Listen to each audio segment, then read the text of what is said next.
In this lesson, we are going to learn about a series circuit containing a resistor and an inductor.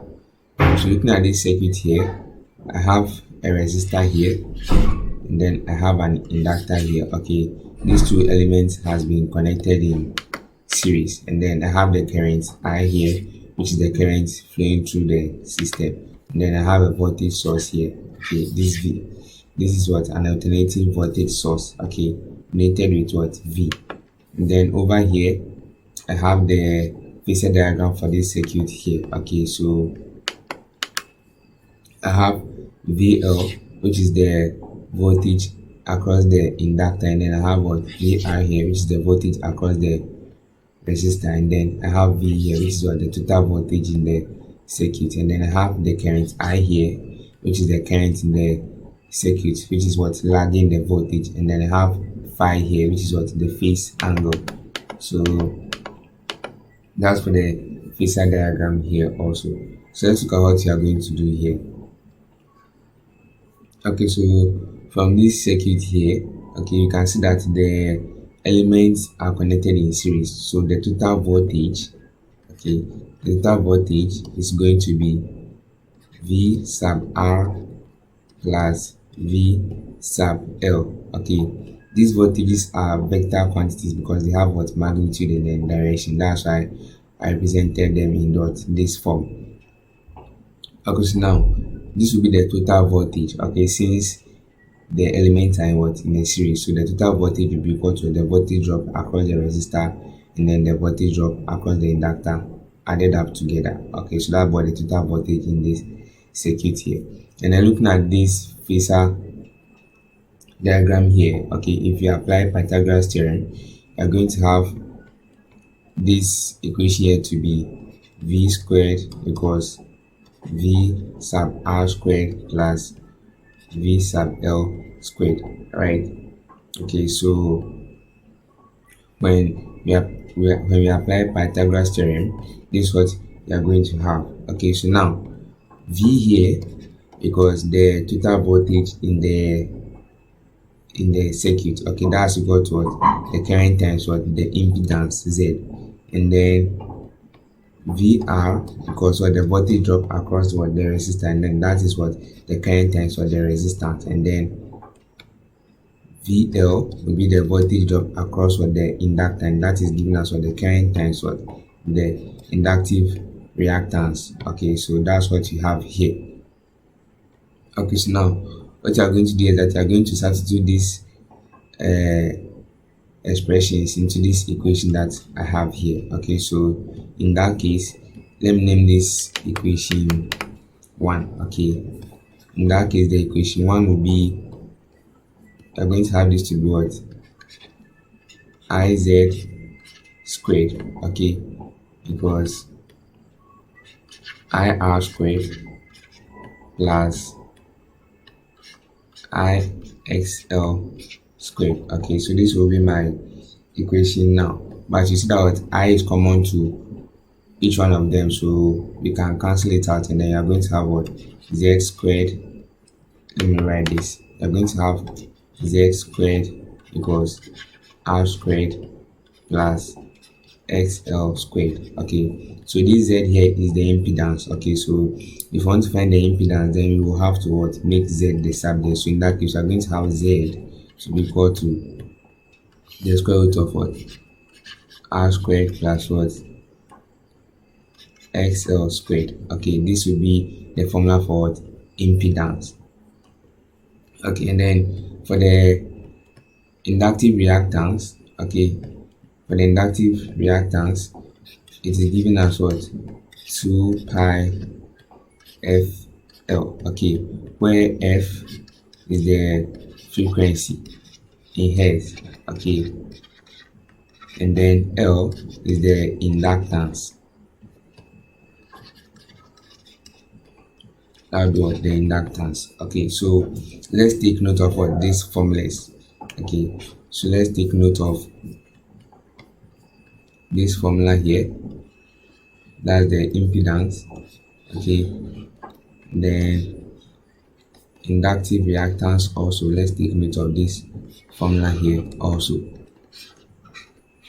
Okay, so now let's look at how we can calculate for the phase angle phi. Okay, let's look at how you can calculate for the phase angle.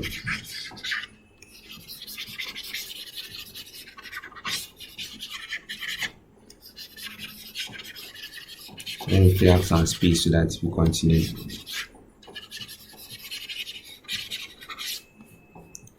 Okay, so to calculate for the phase angle, I can take tan of the angle, that was tan of phi, okay, will be equal to what? Opposite, right? So that was VL about adjacent, that was VR, right? But you know that VL equals what? I times what? XL, right? So that was tan phi will be equal to what? I times inductive reactance, right, over what? I times what? Resistance. So this I will cancel out this I. So I'm going to have what?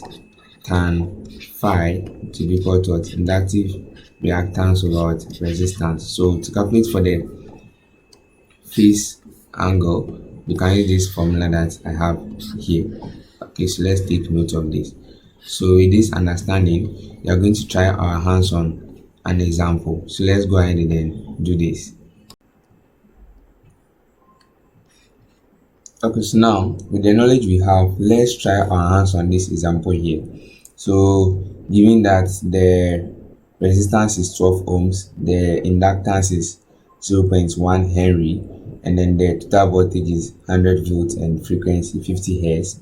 A. Calculate the reactance and impedance. B. Calculate the current, and then C. Calculate the phase angle. Okay, so let's look at how you are going to do this. So for the A, we have to calculate for the reactance and then impedance. Okay, so for the reactance, we have the formula to be X sub L to be equal to 2 pi F L. And then you know the value of what? F, which is the frequency. And then you know the value of what? L, which is what? The inductance. So that will be equal to what? 2 pi times the frequency, which is what? 50 Hz. Okay, times the inductance, which is what? 0.1 Henry. So let's find the answer for that. Okay, so I have 2 pi times 50 times 0.1.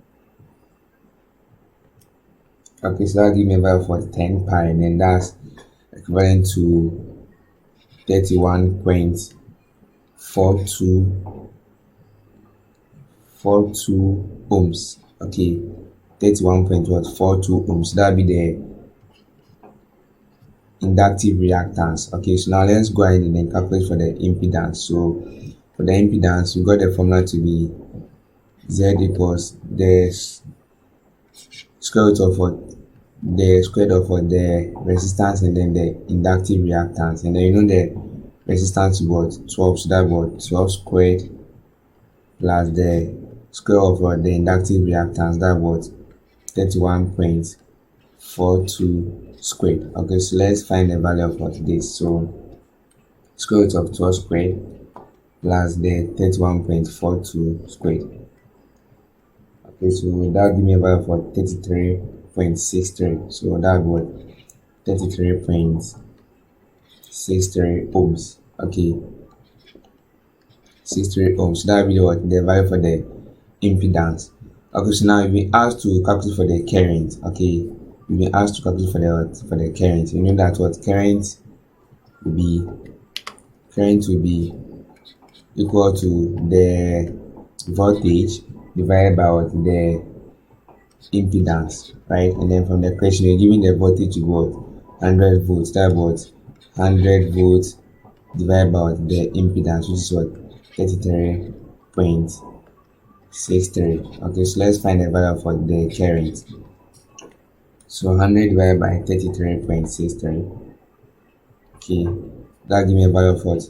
2.97 amperes. Okay, so that was 2.97 amperes. Okay, so this will be the value for the current, and I've been asked to calculate for the phase angle. Okay, so let's look at how you are going to calculate for the phase angle also.